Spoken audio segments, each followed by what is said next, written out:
Adani group के chairman Gautam Adani की अमीरी का ढोल आज पूरी दुनिया में बज रहा है। अडानी भारत के साथ साथ एशिया के भी सबसे अमीर आदमी तो पहले से ही थे, लेकिन अब दुनिया के सबसे अमीर लोगों की लिस्ट में एलन मस्क और जेफ बेजोस के बाद गौतम अडानी तीसरे सबसे अमीर आदमी बन चुके हैं। ब्लूमबर्ग इंडेक्स के मुताबिक गौतम अडानी की टोटल नेटवर्थ 137 बिलियन डॉलर है, तो वहीं पहले नंबर वाले एलन मस्क की टोटल नेटवर्थ 251 बिलियन डॉलर और दूसरे नंबर के जेफ बेजोस की टोटल नेटवर्थ 153 बिलियन डॉलर है। अडानी जेफ बेजोस से सिर्फ 16 बिलियन डॉलर पीछे हैं, लेकिन जिस तरह से अडानी ग्रुप का बूस्टर टाइम चल रहा है उस हिसाब से जेफ बेजोस ज्यादा दिन अपनी रैंकिंग संभाल नहीं पाएंगे और वो दिन दूर नहीं जब अडानी जेफ बेजोस को भी पीछे छोड़कर दुनिया के दूसरे सबसे अमीर आदमी बन जाएंगे। शायद आपके दिमाग में आया हो कि अगर अडानी तीसरे नंबर पे हैं तो अंबानी का क्या हालचाल है।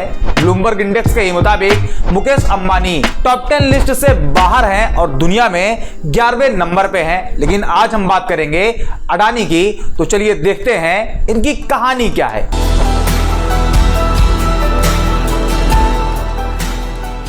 Gautam Adani, chairman of the Adani Group, has become the first Indian to be among the 3 richest individuals in the world. He is in fact the first Asian to achieve this feat. Mukesh Ambani and Jack Ma, although frequently named in the rich list, had never reached the top 3. Gautam Adani की कहानी शुरू करते हैं 1978 से, लेकिन आप पहले यह भी जान लो कि गौतम अडानी को यह पहचान उन्हें विरासत में नहीं मिली है जिस तरह से अनिल अंबानी और मुकेश अंबानी को उनके पिता धीरूभाई अंबानी से हासिल हुई है, बल्कि 1978 में एक कॉलेज में पढ़ने वाला स्टूडेंट जिसकी उम्र सिर्फ 16 साल थी, उसने बीच में ही अपनी पढ़ाई छोड़ी और गुजरात से मुंबई आ गया और वहां पर सबसे पहले हीरे के बिजनेस में अपना हाथ आजमाया। लेकिन सिर्फ 3 साल बाद 1981 में अडानी वापस गुजरात लौट गए। गुजरात वापस जाने का मतलब यह नहीं था कि अडानी बिजनेस में फेल हो गए थे और हताश होकर वापस चले गए थे, बल्कि उनके बड़े भाई ने उन्हें वापस बुलाया था क्योंकि वो एक प्लास्टिक बनाने वाली कंपनी खरीद चुके थे। अडानी वापस गए और भाई के साथ उस प्लास्टिक कंपनी में काम करने लगे और 7 साल बाद 1988 में अडानी ने कमोडिटी इंपोर्ट एक्सपोर्ट वाली कंपनी अडानी इंटरप्राइजेस की शुरुआत करी और 1991 में अडानी का बिजनेस स्केल इतना बढ़ गया कि वो मल्टीनेशनल बिजनेसमैन बन गए। अब आता है 1995, अडानी के जिंदगी का वो मोड़ जहां से अडानी का नाम एक सक्सेसफुल बिजनेसमैन में आने लगा। इसी साल गुजरात सरकार ने गुजरात के कच्छ में मौजूद मुंद्रा पोर्ट को किसी निजी कंपनी को देने का फैसला लिया और मुंद्रा पोर्ट को चलाने का कॉन्ट्रैक्ट अडानी को मिला, जो कि अडानी की जिंदगी को बदल कर रख दिया।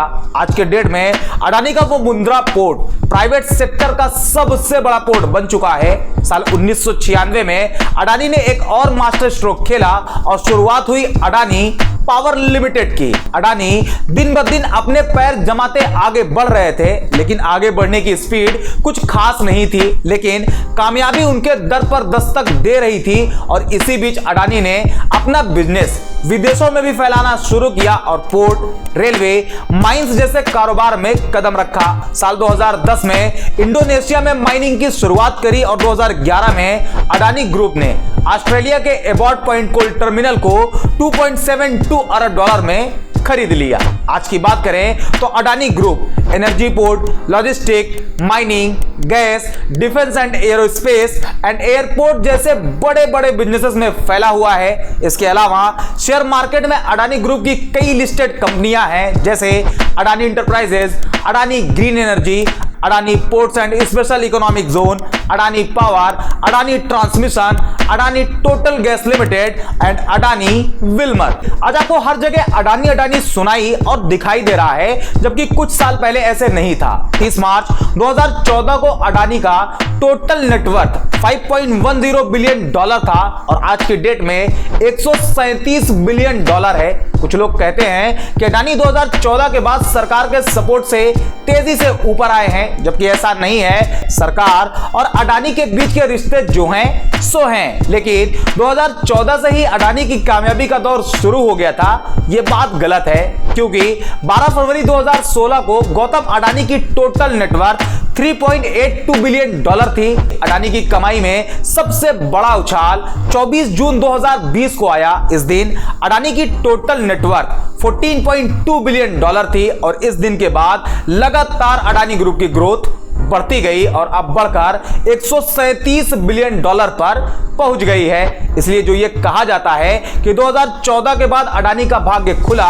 तो ऐसा नहीं है, बल्कि 2019 लोकसभा चुनाव के बाद अडानी का अमृतकाल शुरू हुआ और अब तो अडानी का अमृतकाल लगातार अपनी छाप छोड़ता जा रहा। लेकिन अडानी की इस धमाकेदार ग्रोथ के पीछे एक काला सच भी छिपा हुआ है। जैसा कि आप जानते हो कि आज के टाइम पर हर चीज को अडानी ग्रुप अपने कंट्रोल में लेना चाहता है और इसी में एक है मीडिया हाउस। और एनडीटीवी को खरीदकर, बल्कि कह सकते हैं धोखे से खरीदकर, मीडिया इंडस्ट्री में भी अडानी ने अपना कदम रख दिया है। अडानी के इस बढ़ते कदम के पीछे सबसे बड़ा सपोर्ट उन्हें कर्ज से मिलता आया है और इस टाइम अडानी के ऊपर 2.22 लाख करोड़ कर्ज है। यह नंबर आप इमेजिन कर सकते हो, 2.22 लाख करोड़ रुपए। और इसी कर्ज ने आज अडानी को दुनिया का तीसरा सबसे बड़ा इंसान बना दिया है। आज से करीब 4 साल पहले अंबानी के चर्चे हुआ करते थे, लेकिन अब अंबानी नहीं,